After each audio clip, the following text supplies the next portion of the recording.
What is considered the most livable city in the world? In 1936, Hitler forced 2 U.S. Jewish athletes to drop out of the Berlin Olympics. Why was that a poor move for Hitler? Answers to those and other questions coming up in this episode of The Off-Ramp with Bob And Marcia Smith.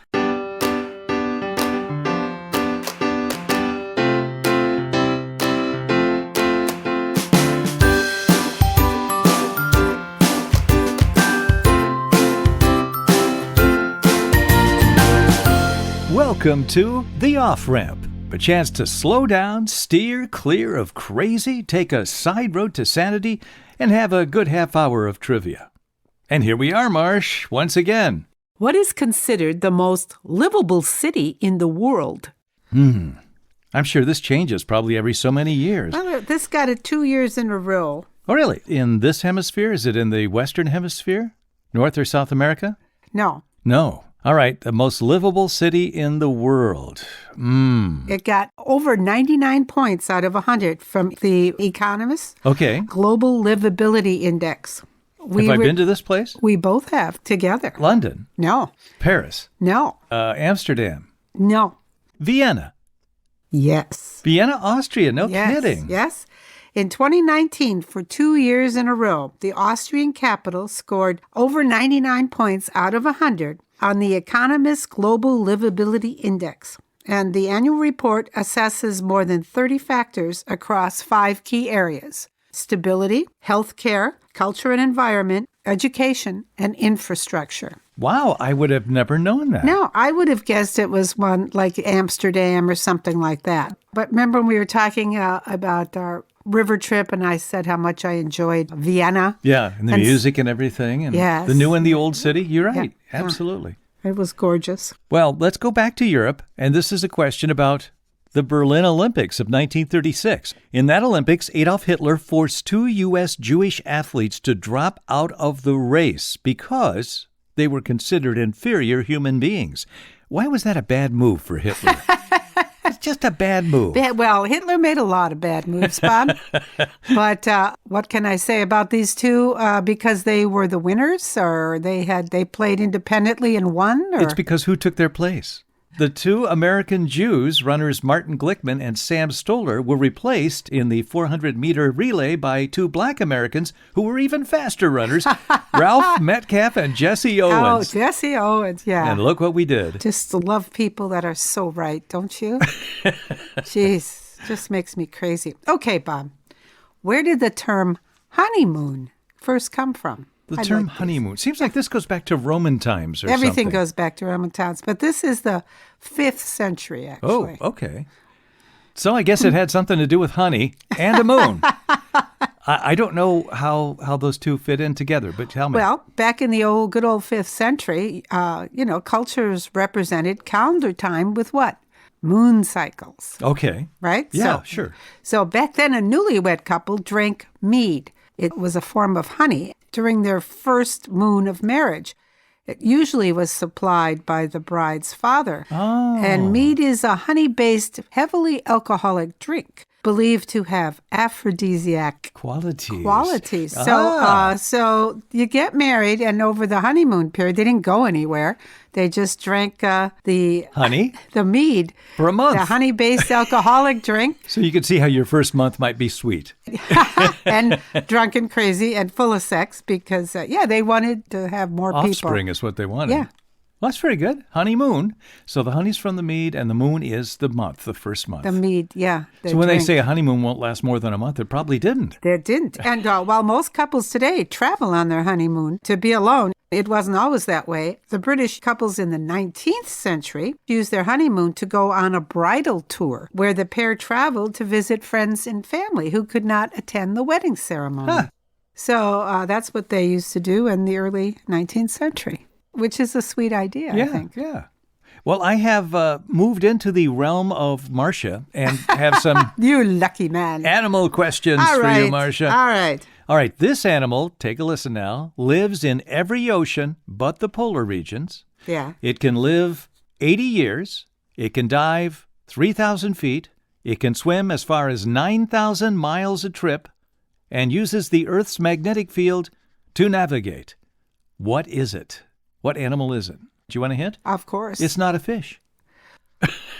But it spends almost all its time in the ocean. Well, would it be some kind of reptilian It's thing? a reptile. Yeah.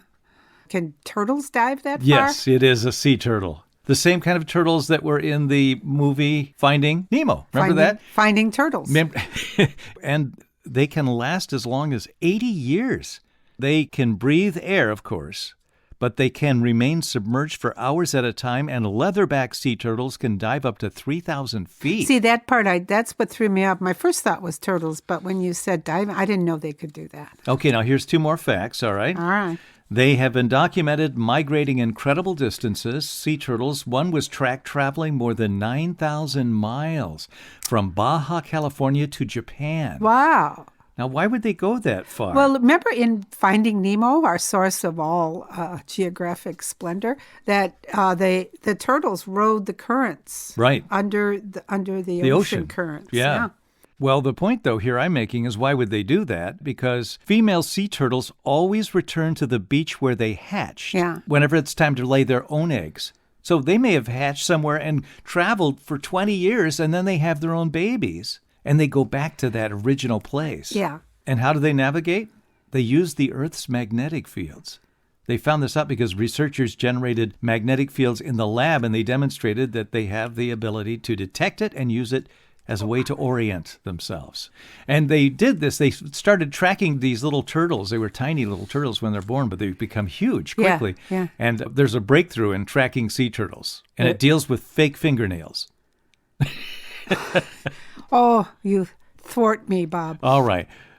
Because it was difficult to attach conventional tracking tags, researchers found that a small dollop of neoprene silicone on an acrylic base coat, the same thing used for fake fingernails, they could attach tags and they could last for 70 days. And that's how they could tag these sea turtles and find out where they were going. Well, what happens after 70 days? And it falls off. Well, just like your fingernails. No, they have to add another tag. Well, how are they going to find the one Because that they can find the tag before 70 Before days are 70, over, Marge. Put it together. All right. Do I vex you, Bob? Yes, you vex me sometimes. Okay. All right. Why do we call someone who is left-handed a southpaw? Oh, that's a good question. Isn't it, though? Yeah. And I always thought it had to do with baseball for some reason. Does it? Okay. Yeah. Southpaw. So somebody with the right hand must be the North Paw, like the North Pole. Southpaw, P-A-W, North Paw. Why? I have no idea. Yeah. Well, there's a good reason for it. Okay, And tell me. I found it interesting. Tell me the good reason, Marge. I'll be the judge of that. This is what you always say to me. That's what I always say. When the first baseball diamonds were laid out, there were no night games, right? So to keep the afternoon or setting sun out of the batter's eyes, home plate was positioned so that the hitter was facing east, which meant the pitcher was facing west. Oh, so it all goes back to the way baseball stadiums were originally constructed. I didn't know that. So they were all set up so that the pitcher looked to the west. He was always facing west. And that would mean his right arm is in the north and his left arm is in the south. Okay, I get it. Most pitchers threw with their right arm, but the rare and dreaded left-hander pitching arm was on the more unfamiliar south side of the pitcher. And he was referred to with great respect as a southpaw. Okay. And the southpaw, P-A-W, meaning like an animal has a paw at the end of the leg, his hand, you know? Yeah. Pretty cool. Okay. That makes sense. All right. Here's a question for you, Marcia. Jesus was never called Jesus in his lifetime by his fellow Jews. What was his actual title or name? Herb. No. Not Herb. Okay. Herbert, Marcia. No. What was his that? He was known all of his life to his friends, enemies, and disciples as Joshua. Really? Yeah, that means Jehovah is salvation. Joshua was what he was called. The name Jesus is the Greek word for Joshua. That's why we use it. But it was How did I not know that? It was not used by the Hebrews. Joshi. And Christ is also a Greek word, which means the anointed one, and that is the equivalent of the Hebrew word Messiah. So the words Jesus and Christ are actually Greek words. They were not used by the Hebrews. Just interesting trivia. Well, did on you know words. that? Did you ever you've I Ever didn't know learn that. in No, college or anything? When you were studied all the religions of the world? I did study the I know, religions of the world. which found I it like that fascinating. about you. You're able to fill in the But I did not blanks. know that one. Okay. Okay, and speaking of giving your 2 cents worth, Bob, why is adding your opinion to something or giving unsolicited advice called your 2 cents worth? Because that's all it's worth. It actually has a good reason to be called that. Really? No, I Yeah. don't know what it was. Okay. If someone speaks up out of turn or forcefully inserts their unsolicited opinion, which we don't know about that in this relationship, That's the basis of our relationship. it is. Here's 5 cents. The expression dates back to the late 19th century, when if you wanted to write an opinion to the editor of a newspaper or complain to a member of legislature, the cost of mailing the letter was the price of a 2 cent stamp. No kidding. So Yeah. that's where it came from? Yeah. It was the postage at the Yeah, time? yeah. 2 Oh, cents worth became an Americanism for of little value. That is amazing. Yeah. That's great. So what does a stamp cost today? Oh, is that your... What's your forever stamps worth? I think. That's what I'm going to say. Well, can I put in my forever stamp? All right, Marcia, I got some questions on a movie. Recent history, okay. What film was so successful and had such a long run in the theaters that theaters had to reorder prints because they wore out? Really? Yes. All right, give me a decade or It was 20 some odd years ago. the 1990s. Yeah. Late 1990s. What ran out? What was so popular? So successful and had such a long run, theaters had to reorder prints because they wore out. It wasn't the 1990s. Did we see it? Yes, we saw it. Did the kids see it? Yes, they saw it. Was it In fact, they saw it with us. Titanic? That's it. The Titanic. I didn't know this. According to Mental Floss, the popularity of the Titanic was so massive, with people lining up for repeat viewings, some theaters reportedly had to get new film reels to replace the ones Wow. they'd worn out. Yeah, think about that. I wonder why, when you look back, that was such a huge It was hit. a big movie, a very good movie, actually. You know, like anything is very popular. It gets ridiculed after a while. Yeah. You know, like Star Wars got ridiculed Yeah. for a long time. But Titanic also holds another distinction. It remained in cinemas so long, it was the first movie ever released for home showing while it was still playing in the theaters. Really? Yep, the first one. Back in those days, the home movie medium was what? VHS tapes. Yeah, yeah. Wow. Okay, I have another one here. What paper film prop from the Titanic recently sold at auction for $16,000? Piece of paper. What was that? Say it again. What paper film prop Prop. from the Titanic recently sold at auction for $16,000? Gosh, I don't know, Bob. It was a naked drawing of Kate Winslet.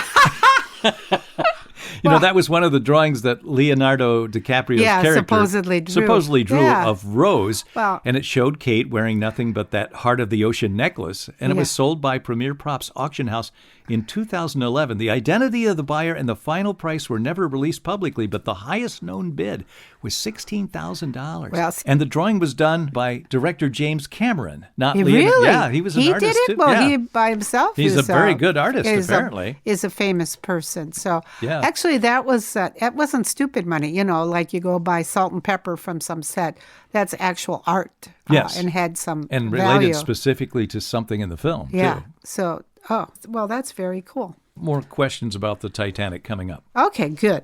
Well, can you tell me the differences between a pandemic, an epidemic, and an endemic? They're all demic. That's correct. And you know what demic means? No, I don't know what that means. It's a Greek word from demos, meaning people. Okay, so they all have to do with people. pandemic, it means it's across the world or across pan meaning a distance, traveling, encompassing Correct. many lands. Correct. Epidemic, epi, like EpiPen. I have an EpiPen. What does epi mean? That's a good one. I don't know. What does that mean? Well, diseases that spread outside their original boundaries are epidemic, an abbreviation for epidemia, meaning among. So it doesn't go all over the world, but it jumped its original boundaries. Okay, but pandemic means it's all over the world. Yes. So what was the third one? The third one was endemic. Endemic. That means like within a species or something, right? Yes, or a place. Okay. Or a people. With the Greek prefix en meaning in or native to a defined district or place, like Okay. chicken pox. It's kids get it, and kids all in the same school might all get it. I got another history question for you. Okay. Let's go back to the centennial, not the bicentennial, the centennial of the United States. Now, that was a big World's Fair in Philadelphia in 1876. There were a number of things introduced there. One was a milestone in communication. Another one was an exotic food. What are those two things? Was it hot dog? No. Hot dogs came about 1904. That was the 1904 World's Fair. You have that at the top of your brain? I know that. One of my favorite foods. Yes. Okay. Tell me, Bob. Okay, again, what were considered the two most unusual items exhibited at the United States Centennial Exposition in Philadelphia? One was communication, one was a food. Yeah, okay. Telephone and hot dogs. That's what I have. Telephone and bananas. Bananas? Oddly enough, you can hold both up to your face, and it looks like you're talking to somebody. Yeah, it was the first time Americans ever saw the fruit, and it was sold for a whopping 1876 price of 10 cents a piece, which was big. The banana was wrapped in tin foil, despite the fact that it's a fruit with a peel. And then, eat your banana while you're going over and looking at this new thing called the telephone over Okay. here. Yeah. Well, that's... Okay. Bob, have you ever wondered where the ever so rude one-finger salute came from? The one-finger salute? Yeah. You mean the we're number one symbol? Well, That's no. what I always thought it was. When people gave me I that, know. I'd go back and give it back to them. And they got upset with me. Got into fights over that. That is so Bob Smith. Yeah, we're number one. Hey, the kids must like me. Don't fight me. Where did that come from? Is that what you said? Yeah. No, I don't know. And of Yeah. course, it means different things in different places. But are you talking about the Anglo-Saxon world? I am. Okay. No, I don't know. Okay. When the outnumbered English faced the French at the Battle of Agincourt, they were armed with a relatively new weapon, the longbow. Okay. The French were so amused that they vowed to cut off the middle finger of each British archer. When the longbows won the day, the English jeered the retreating French by raising the middle finger in a gesture that still means, among other things, in your face. Oh, no kidding. Because this was a finger that they used. For the longbow. Longbow. Wow. And I had so, no idea. yeah, we're going to cut off all your middle fingers. And when they lost... Hey, we got our middle fingers. We got them. And from that point on, it meant, what did you say? It meant other things, like in your face, which Yeah. it still means today. I never think of it that way. But yes, you're right. Yes. Okay, that's good. All right, let's take a break. We'll be back in just a moment with more on The Off-Ramp. Okay, we're back. You're listening to The Off-Ramp with Bob and Marcia Smith. Marcia, what Western power once waged a war to force an Eastern power to deal in drugs? Started a war to force another country to deal in drugs. I don't know. Great Britain. Oh, was it? The Western power was Great Britain, the Eastern power was China, and the drug was opium. The Opium Wars, the first of which went from 1839 to 1842. The British forced the opium trade on China. Prior to that, the Chinese had declared opium to be illegal, but the British effort helped spread the drug throughout the world. Yeah, so they fought a war to force the Chinese to, grow and sell opium. What year was that? 1839 to 1842. Okay. You're a singer, Bob. Mm-hmm. According to Guinness Book of World Records, how long would you guess is the longest held single-pitched note in a studio recording? In a studio recording. Yeah. 18 seconds. No. Oh, 30 seconds. More. You're kidding. No. In a studio recording. Yeah. So they've got this Yeah. basically documented. Yeah. Okay. It was 39 seconds. Wow. A professional rendition of the Bernard Igner classic Everything Must Change was recorded in a private studio by a singer and a singing coach to the stars T. Green. In 2011, this happened, and it concluded with a same-pitched note that lasted for a lung-bursting 39 seconds. And so I tried it. That's hard. Well, yes, I went 30, but It's pretty weak at the end. Yeah, it wobbled It a didn't lot. sound like it was professional. Okay, I want to go back to the Titanic. I've got a couple of questions here. What iconic line in the film was ad-libbed? It was not in the script. Famous line from Titanic. Famous, What's the most famous line from Titanic? I'm trying to think. Gosh, it's been a long time. Leonardo DiCaprio climbs to the mast of the ship. Yeah, and he stands up there. And he says? He says, yes, everybody knows that, and I do too. He says, I'm king of the world. King of the world, and he made that up there? Yeah, he did. Yeah, when he first got up on the end of the ship, he improvised that line, I'm king of the world. Perfect. And director James Cameron liked it so much, he kept it in the movie. Yeah. It was ad-libbed. It wasn't part of the script. It was perfect. But it's listed as number 100 on the American Film Institute's list of greatest movie quotes. And another question on the Titanic, why did James Cameron, the director, reshoot a key scene after the movie was released and in home video? Why did he reshoot a key scene? Because everybody hated the ending? No. They did do multiple endings. Yes, that But the ship always went down. They couldn't change that. They couldn't change that. Okay, tell me. Okay, well, astrophysicist Neil deGrasse Tyson, we've seen him on television, he wrote director James Cameron quite a snarky email, according to Cameron. Really? Yeah, the scientist didn't see Titanic until years after it was released, but he took issue with the stars that Rose would have seen while lying on the piece of driftwood and looking into the sky. The star field wasn't what she would have seen in real life at that place and at that time. So James Cameron reshot the stars for the 3D edition of the movie. Well, good for Cameron. Yeah, because a lot of these films are done that way, and it's a glaring error. Like one film I remember seeing, it was John Wayne, The Green Berets, right? Yeah. And there was a scene where the sun was setting and they're on the beach. Well, in Vietnam, that doesn't happen because the sun's coming up in the east in the morning on the beach, you know? So there are some things that have been done like that by Hollywood over the years. Yeah. Oh, lots of them. Always They're good fun. to correct them. Yeah. Okay, Bob. You never were a waiter, were you? No, I wasn't. Yeah. I probably wisely did not get involved in carrying food to people's tables. I would probably have dropped them on everybody. Well, this was a survey done of North American service workers. Okay. And they rated the best tippers. Well, what's the best tipper? Other restaurant workers. That makes sense. Yes. Number 2, regular customers, especially cigarette smokers. Really? Cigarette smokers? Yeah, I think they feel guilty. 3, young male wannabes. It doesn't say wannabe what, but I assume actors or something. Want to be married to the waitress, probably. Yeah. Number 4, small business owners. Small business people, yeah, they would be sympathetic to somebody who's making tips. As is number 5, tavern owners. And they should be sympathetic to people needing tips, yeah. Number 6, hairdressers. 7, liquor salesmen. Number 8, taxi drivers. 9, salesmen. And 10, musicians. Who are poor and can't afford to tip that's what that I was often. gonna say. Yeah. You want to know who the And you've other got the worst people. tippers there, I too. do, in order.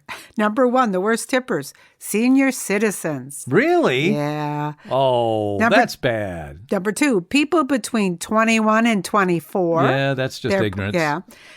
3, tourists. 4, teachers. 5, women. I would think teachers and women would be more prone to tip, but they're not. Yeah. Oh, I've seen women go back and pick up their husband's tips. I mean, yes. Really? Yes, it can be. I know a woman who complains every time her husband tips and he's already paid tax and he pays a tip on top of the tax and he doesn't care. That would be me. And me. All right. You just pay for the food, not Here everything. we go. Okay. All right. And number 6, this gets me, this one. Lawyers. 7, doctors. 8, computer nerds. These are worst tippers. Yeah. Jeez. Computer nerds. 9 is bankers. And 10, pipe smokers. So cigarette smokers tip. Yeah. But pipe smokers don't. Yeah, they're more erudite, That's right? weird. That's a good one, isn't That's it? a very good list. I like that. Okay, got 2 more Titanic questions. How many Oscars did the Titanic win and how many were for acting? Well, I'll overall say first, overall, how many did they win? 16. No movies ever won I know, that many. but it won 11 or 12? 11. Okay. Yeah, 11. that was 11, and that was a great number. I think that was first film that ever did that after Ben-Hur back in the 50s. And how many for best acting? How many made it for acting? 0. That's exactly right. It made megastars out of Kate Winslet and Leonardo DiCaprio, but none of the Oscars were for acting. 87-year-old Gloria Stewart, She was considered a lock for the supporting actress trophy, but she lost to Kim Basinger for L.A. Confidential, and Kate Winslet lost to Helen Hunt for As Good as It Gets. 12 years before she won an Oscar, and it was 2009. Do you know what it was for? For The Reader. Oh. Yeah. Okay, what actor learned they won their biggest part in their career while wearing a straitjacket? Well, was that Jack Nicholson? No, this is somebody in this movie. I have no idea. They got the news when they were wearing a straitjacket. It was Kate Winslet. She learned she landed their star-making role in the Titanic. She was in England filming Hamlet with Kenneth Branagh, and she was wearing a straitjacket to film Ophelia's famous breakdown scene. Oh, wow. So she had a straitjacket on when she learned. Oh, hey, you won. Oh, that's pretty esoteric. You won a nomination for the Titanic. Okay, this is a fact I stumbled upon. But if you are like me and if you spent a lot of your high school years in Illinois, you learned a lot about Abraham Lincoln. And the Lincoln-Douglas debates occurred all over the state when he was running for U.S. Senate. Well, some of Stephen Douglas's ill feelings toward Abraham Lincoln, what did they stem from? This is something people don't think about. Lincoln-Douglas debates, great rivalry. What was part of the rivalry? It had to do with romance. Romance? Did they both love Mary? Yes, Mary Todd chose Lincoln over Douglas as her boyfriend. No kidding. She met both men at the same time. She was courted by both of them. She felt she had to decide which of the two men was most likely to attain future success. She chose Lincoln as her best chance for glory. And so they were always rivals, and they were always ex-boyfriends. Let me just say this. Stephen Douglas dodged a bullet. Well, it was an unfortunate thing with her mental illness and everything. Yeah, Yeah. You're right. Little-known facts about well-known people, Marcia. That's what we're all about. That is. Okay. Referring back to the best tippers, if you want to go by bartenders identify good tippers from best to worst by what they drink. Number 1 was vodka drinkers. Number 2 was rum. Then it goes down to beer drinkers. Okay. Number 4, tequila, bourbon, scotch, wine, gin, whiskey. And number 10, I love this, is non-alcoholic and creamy or fancy drinks with umbrellas. They do not tip well. Right, or frozen, layered, or flaming drink. I like umbrella drinks. I tip. Would you like me to close up with a quick quote from Muhammad Ali? Sounds good. Don't count the days. Make the days count. That's very good advice. I'm Bob Smith. I'm Marcia Smith. And you've been listening to The Off-Ramp. The Off-Ramp is produced in association with CPL Radio Online and the Cedarburg Public Library, Cedarburg, Wisconsin.